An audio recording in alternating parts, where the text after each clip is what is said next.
आप देख रहे हैं न्यूज नेशनल वर्ल्ड, खबर वहीं अंदाज नया। राहुल गांधी ने राजवाड़ा पर सभा को किया संबोधित, बड़ी संख्या में भीड़ रही मौजूद। राहुल गांधी ने कांग्रेस पार्टी के कार्यकर्ता को कहा गब्बर शेर और शेरनिया। इंदौर की सड़कों पर लगभग 8 घंटे की पदयात्रा पर कहा, इंदौर में मुझे कहीं भी कचरा नहीं दिखा। इसके लिए राहुल ने इंदौर की जनता और सफाई कर्मियों को दी बधाई। कहा, इंदौर में सफाई ही नहीं बल्कि भाईचारा भी दिखाई दिया, नफरत नहीं, लोगों में प्रेम दिखाई दिया। नोटबंदी और जीएसटी ने देश की स्थिति खराब की है, देश का नुकसान हुआ है और कैसे खराब की है यही बताना चाहता हूं। जब तक छोटे व्यापारियों को जिंदा नहीं किया जाएगा तब तक रोजगार नहीं मिल पाएगा। अमेरिका के लिए शिकागो रोल प्ले करता है, वैसे ही कांग्रेस की सरकार आने के बाद हिंदुस्तान यह रोल प्ले करेगा। इसके 2-3 कारण हैं। हमारा लक्ष्य क्या है और हमें ये यात्रा शुरू क्यों करनी पड़ी, ये 2 अलग चीजें हैं। पहले मैं आपको बताना चाहता हूं हमें ये यात्रा शुरू करनी क्यों पड़ी। जैसे आप जानते हो, हिंदुस्तान एक डेमोक्रेटिक देश है, लोकतांत्रिक देश है और लोकतांत्रिक देश में अलग अलग संस्थाएं होती हैं जो लोकतंत्र की रक्षा करती हैं। उसमें पार्लियामेंट, विधानसभा, जुडिशरी, ये अलग अलग इंस्टीट्यूशंस होते हैं जिससे लोकतंत्र की रक्षा होती है और एक प्रकार से फेयर प्लेइंग फील्ड बनाई जाती है। हमने लोकसभा में मैंने और सारे हमारे कांग्रेस पार्टी के एमपी ने एक बार नहीं अनेक बार मुद्दे उठाने की कोशिश की, चाहे वो किसानों की बात हो, किसानों के कर्जे की माफ हो, कर्जा माफ करने की बात हो, काले कानूनों की बात हो, नोटबंदी, गलत जीएसटी, इन सब चीजों पर हमने लोकसभा राज्यसभा में आवाज उठाने की कोशिश की। और जब भी हमने उठाने की कोशिश की तो जादू से हमारा माइक ऐसे ऑफ हो जाता है।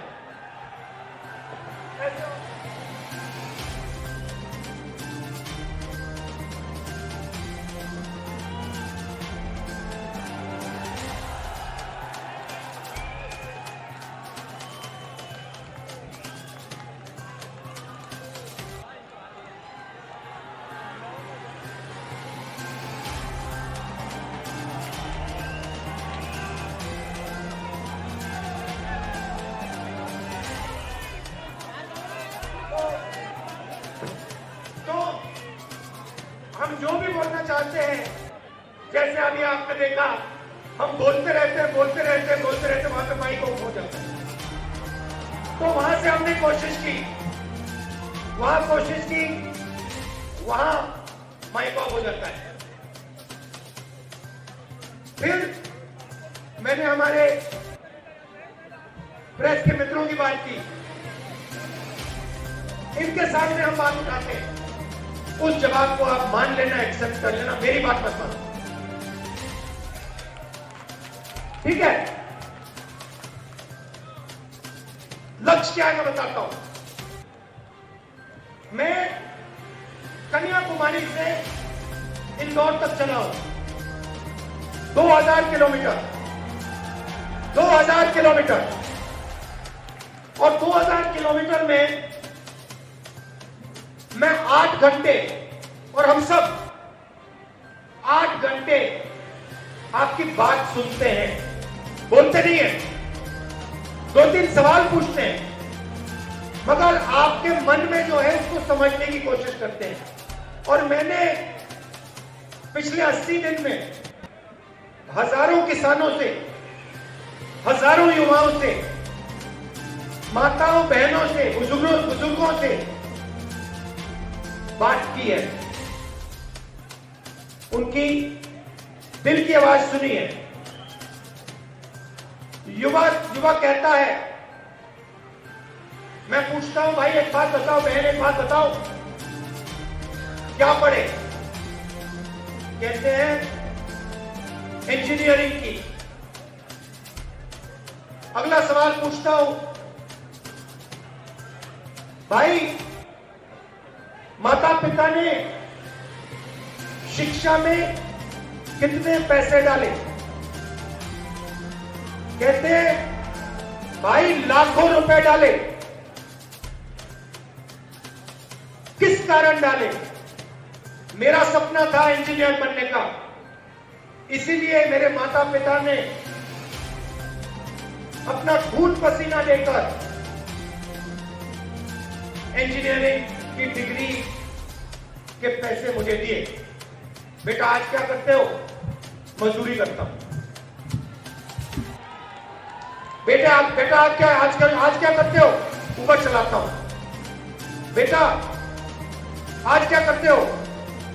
स्विगी की डिलीवरी करता हूं। ये कैसा हिंदुस्तान है? इंजीनियर मजदूरी कर रहा है, किसान मजदूरी कर रहा है, जो डॉक्टर बनने के लिए पढ़ा वो मजदूरी कर रहा है।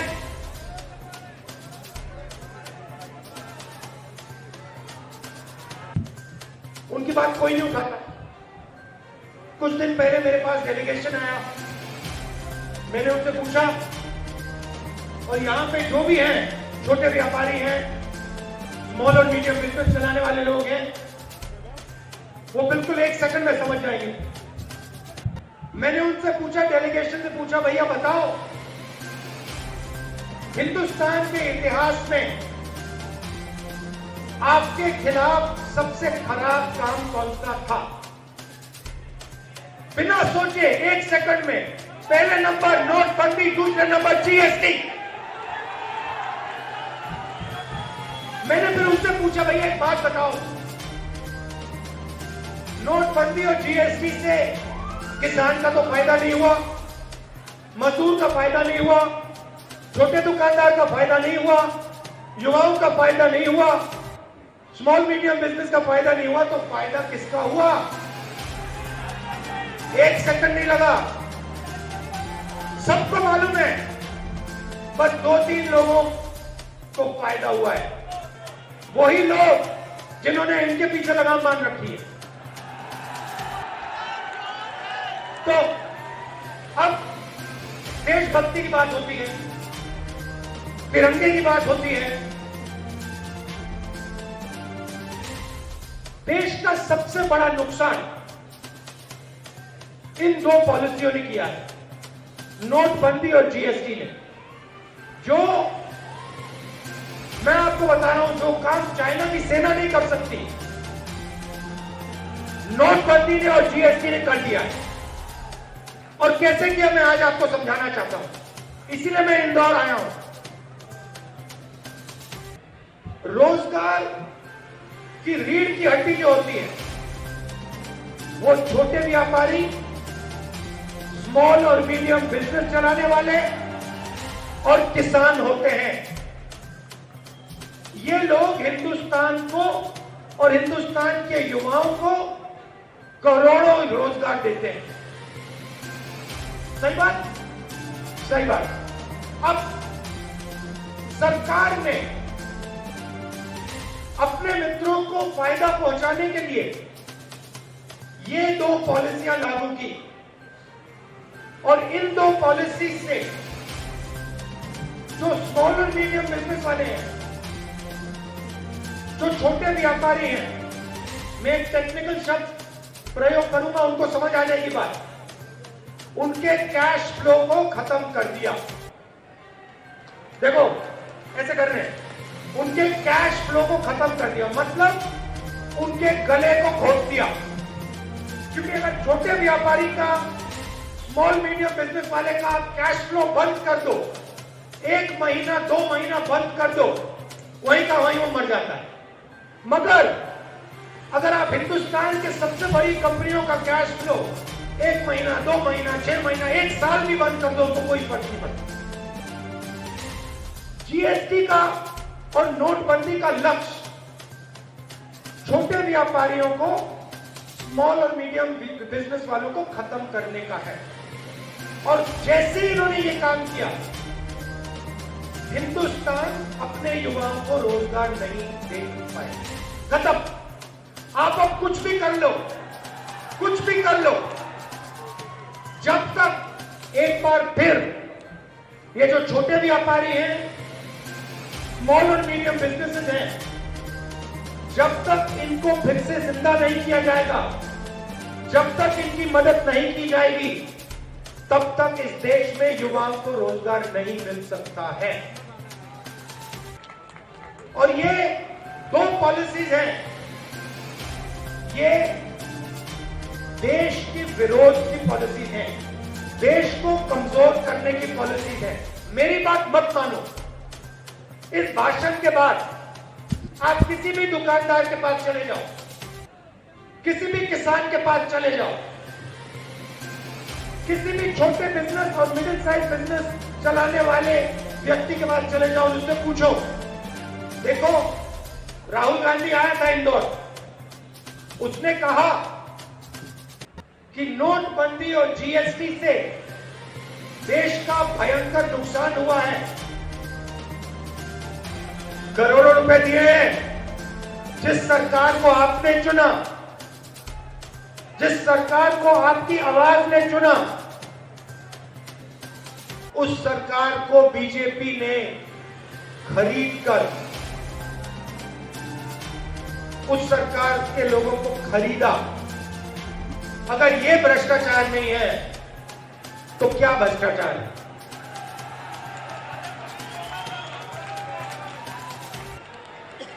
अब देखिए, अब दूसरी बात देखिए, अभी हम 8 घंटे चले, है ना 8।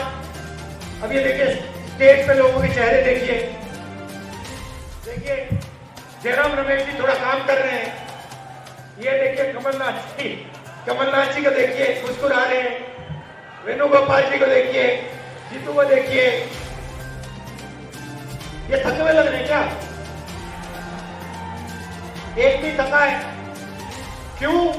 क्योंकि इंदौर ने अपनी मोहब्बत, अपनी शक्ति, अपना प्यार इस यात्रा को दिया है। आप मेरा चेहरा देखो, 80 दिन से चल रहा हूं, 2000 किलोमीटर चल ली है, थकान दिख रही है क्या? बिल्कुल नहीं। मैं बताऊं आपको, बात समझ नहीं आ रही मुझे समझ नहीं आ रही बात। मैंने सोचा था, हमारा प्लान था, देखो हमारा प्लान था 7 सितंबर को हमारी यात्रा शुरू होगी और यात्रा में 150 दिन लगेंगे। प्लान ये था। जयराम रमेश जी, था ना प्लान? हाँ जी। अब ये यात्रा, मुझे लग रहा है कि ये यात्रा 120-125 दिन में खत्म हो जाएगी, ज्यादा से ज्यादा इसमें 130 दिन लगेंगे। तो ये हो क्या रहा है? मुझे समझ नहीं आ रही बात। आपको मैं कह रहा हूं, मुझे समझ नहीं आ रही। हम रोज 25 किलोमीटर चल रहे भैया, मतलब जो वो यहां पे रनिंग करता है,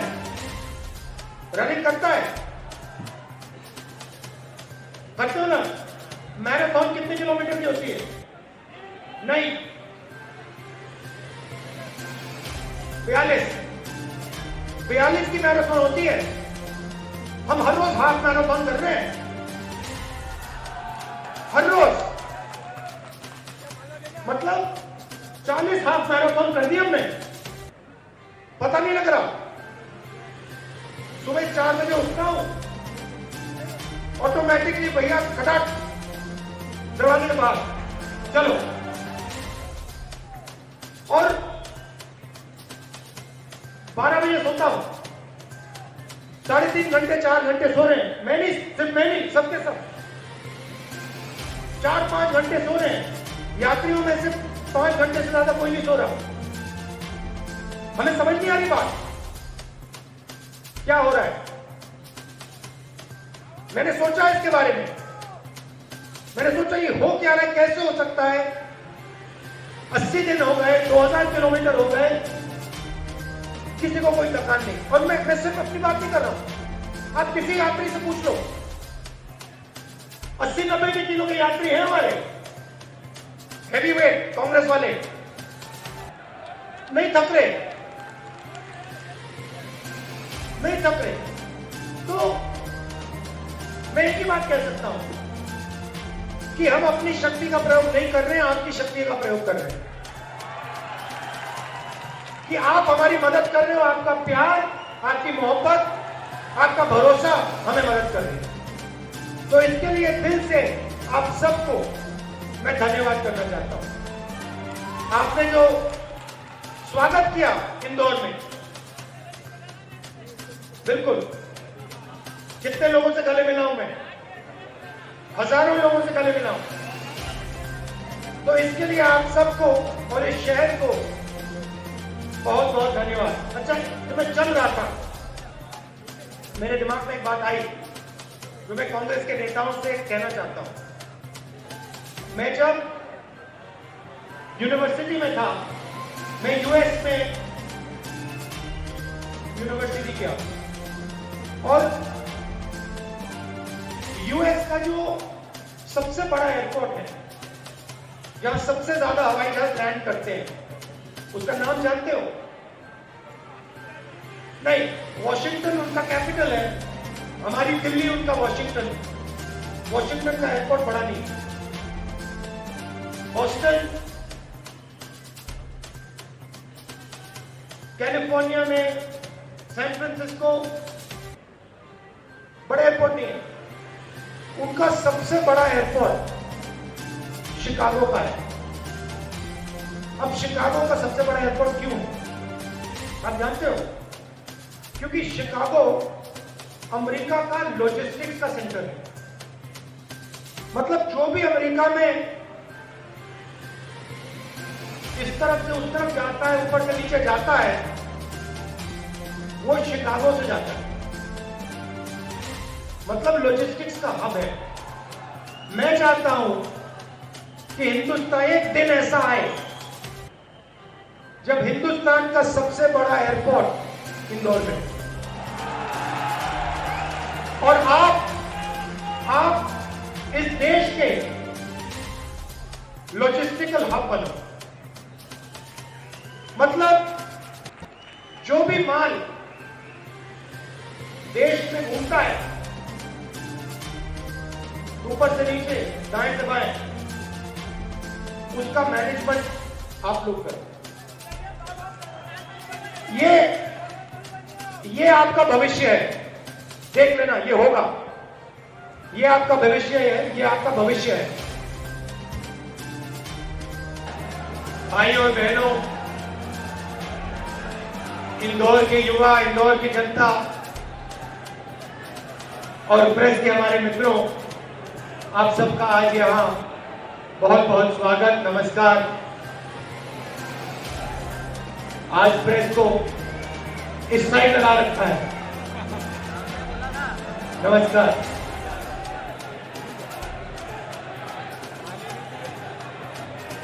अब तकरीबन 80 दिन हो रहे हैं कि हम इस भारत जोड़ो यात्रा पर कन्याकुमारी से कश्मीर की यात्रा पर 3,600 3,700 किलोमीटर की यात्रा पर चल रहे हैं। जैसे इंदौर में आज दिखाया, हम इस यात्रा पर अकेले नहीं चल रहे हैं, 100 यात्री नहीं चल रहे हैं, कांग्रेस पार्टी नहीं चल रही है, हिंदुस्तान की पूरी जनता इस यात्रा में शामिल है और एक साथ चल रही है।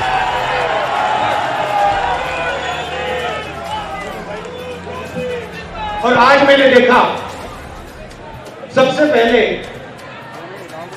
इंदौर में कितने, जीतू जी, इंदौर में कितने घंटे चले हम?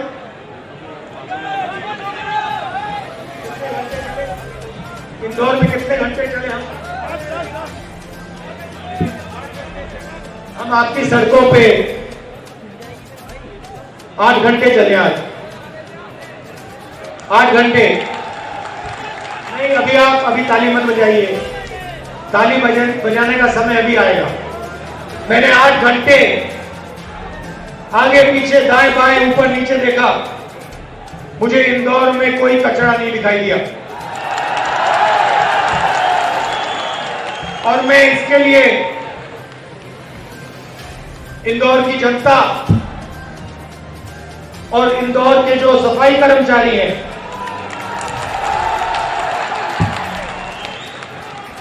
उनका दिल से धन्यवाद करना चाहता हूं।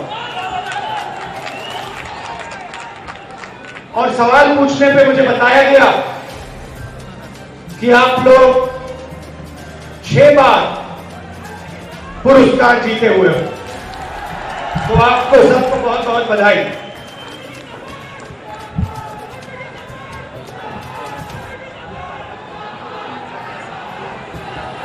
इंदौर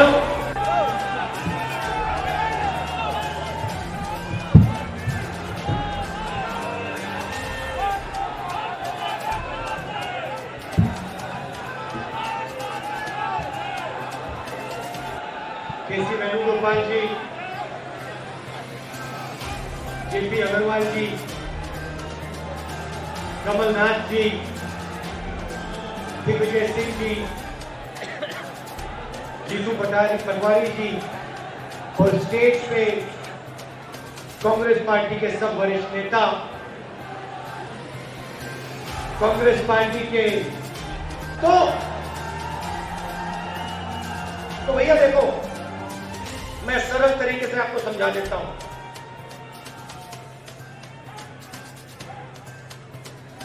ये जो हो रहा है इसको मनी ट्रांसफर कहते हैं। मनी ट्रांसफर मतलब हिंदुस्तान के गरीब लोगों के जेब में से पैसा लो और उसको ट्रांसफर कर दो। बिल्कुल, हिंदुस्तान के अरबपतियों के खाते में ट्रांसफर कर दो। और ये सारी की सारी पॉलिसी, चाहे नोटबंदी हो, चाहे जीएसटी हो, चाहे कोरोना के समय जो इन्होंने किया ये हो, ये सारी की सारी पॉलिसी आपका जो पैसा है आपके जेब में से निकालकर हिंदुस्तान के 2-3 अरबपतियों के जेब में डालने का है। हाँ, आप 2 कह रहे हो, शायद 3 भी नहीं है, 2 है। तो अच्छा, मैं सवाल पूछता हूं, यूपीए के समय गैस सिलेंडर का रेट क्या था? 400। आज क्या रेट है? नहीं भैया, ऐसे भी नहीं होता, तीसरे हाथ की जरूरत है। आइए, अगर आइए, ऐसे मतलब 3 हाथ की जरूरत है। पहले 1 हाथ से दिख जाता था। अच्छा ठीक है, पेट्रोल का रेट क्या होता था? 50। आज क्या है? 160। तो भाइयों और बहनों, एक बात बताइए, पैसा गायब तो नहीं होता? गायब तो नहीं होता ना? कभी नहीं हुआ। पैसा ट्रांसफर ही होता है। आप अपनी जेब से निकाल के उनको देते हो, वो अपनी जेब से निकाल के उनको देते हैं, वो अपनी जेब से निकाल के उनको देते हैं, और फिर उनकी जेब से निकल के बीजेपी में चला जाता है। और फिर वही पैसा जो आपकी जेब में से आपकी जेब में जाता है, और आपकी जेब में से आपकी जेब में जाता है, और फिर आपकी जेब में से आपकी जेब में जाता है, बीजेपी में जाता है, फिर विधायकों की जेब में जाता है और सरकार गिरा देता है। के बारे में क्या कहूं? याद है क्या क्या बातें करते थे नौजवानों की? क्या कहते थे किसानों के बारे में? 50% दफा होगा। 4 साल बाद ये सब नहीं कहते। और उनसे पूछो तो ये कहते हैं कि कांग्रेस ने 70 साल में क्या किया। कांग्रेस ने 70 साल में क्या किया, मैं बताता हूं कांग्रेस ने क्या किया। मोदी जी, राहुल जी सुन लीजिए। मोदी जी जब ये पूछते हैं, मैं जवाब में कहता हूं, मोदी जी अगर आप स्कूल गए, अगर आप स्कूल गए, वो स्कूल कांग्रेस ने बनाया। और शिवराज जी जो स्कूल और कॉलेज में गए, वो स्कूल और कॉलेज कांग्रेस ने बनाया। आज ये तस्वीर आप सबके सामने, प्रदेश की तस्वीर सबके सामने है। नौजवानों की सबसे बड़ी चुनौती है। हमारे बुजुर्गों की दुनिया कुछ और थी, नौजवानों की दुनिया कुछ और है। आज के नौजवान कोई ठेका नहीं चाहता, कमीशन नहीं चाहता, वह तो व्यवसाय का मौका और अपने हाथों में काम करता है। और यही सबसे बड़ी चुनौती है कि यही नौजवान हमारे प्रदेश का निर्माण करेंगे भविष्य में। कैसा निर्माण करूंगा अगर उनका ही भविष्य अंधेरे में रहे। ये सबसे बड़ी चुनौती प्रदेश के लिए है। और मैं तो आपसे इतना कहना चाहता हूं कि तस्वीर आप सबके सामने है। तस्वीर अपने सामने रख लेंगे प्रदेश की, हमारे किसानों की, हमारे नौजवानों की। किसान जिस तरह भटक रहा है, किसान के साथ कितना अन्याय, खाद के लिए, भाव मूल्य के लिए। हमने तो 27 लाख किसानों का कर्जा माफ किया और ये तो पहली किस्त थी, आगे हम चल रहे थे। क्योंकि मध्य प्रदेश की अर्थव्यवस्था 70% कृषि क्षेत्र पर आधारित है। ये इंदौर का बाजार चलता है, कोई दिल्ली से नहीं आता, बंबई से नहीं आता। मिठाई के लिए तो जरूर आता है, पर दूसरे बाजार के लिए नहीं आता। ये हमारी आर्थिक गतिविधि जो बनती है। तो मैं आपसे इतना कहना चाहता हूं, हम सब मिलके राहुल जी को धन्यवाद दें। इनकी मेहनत, इनकी तपस्या आज के लिए नहीं, पर हमारे आगे आने वाली पीढ़ियों के लिए मैं और आप मिलके इन्हें धन्यवाद दें। अपना ही देश है पूरे विश्व में जहाँ ऐसी यात्रा निकल सकती है। हमारी विभिन्नता, हमारी अनेकता, कोई ऐसा देश नहीं है जहाँ इतने धर्म हो, इतनी जातियां हो, इतनी भाषाएं हो। कोई ऐसा देश नहीं है जहाँ इतने त्योहार हो, इतने रस्म हो। कोई ऐसा देश नहीं है जहाँ इतने देवी देवताएं हो। और आज राहुल जी ने जो यात्रा निकाली जोड़ने की, इसकी आवश्यकता क्यों पड़ी? क्योंकि आज जो हमें अपनी संस्कृति को, हमारे संविधान को सुरक्षित रखना है, हमारे सामाजिक मूल्यों को सुरक्षित रखना है। आज सबसे बड़ी चुनौती देश में ये है। राहुल जी कह रहे थे मैं यात्रा निकाल रहा हूं, आज के लिए नहीं, ये यात्रा आगे आने वाली पीढ़ियों के लिए है, हमारे नौजवानों के भविष्य के लिए है। 15 साल बाद कांग्रेस की सरकार बनी और आप सबने मुझे मुख्यमंत्री बनाया। 15 महीनों में जिसमें से 2.5 महीने लोकसभा चुनाव और आचार संहिता में गए, हमने अपनी नीति और नियत का परिचय दिया। आप सब जानते हैं कि कैसे हम आगे बढ़ना शुरू करेंगे। मैं भी सौदा कर सकता था और सरकार बचा सकता था, मैं तो मुख्यमंत्री था। पर मैं मध्य प्रदेश की पहचान सौदे की राजनीति से दूर करना चाहता था।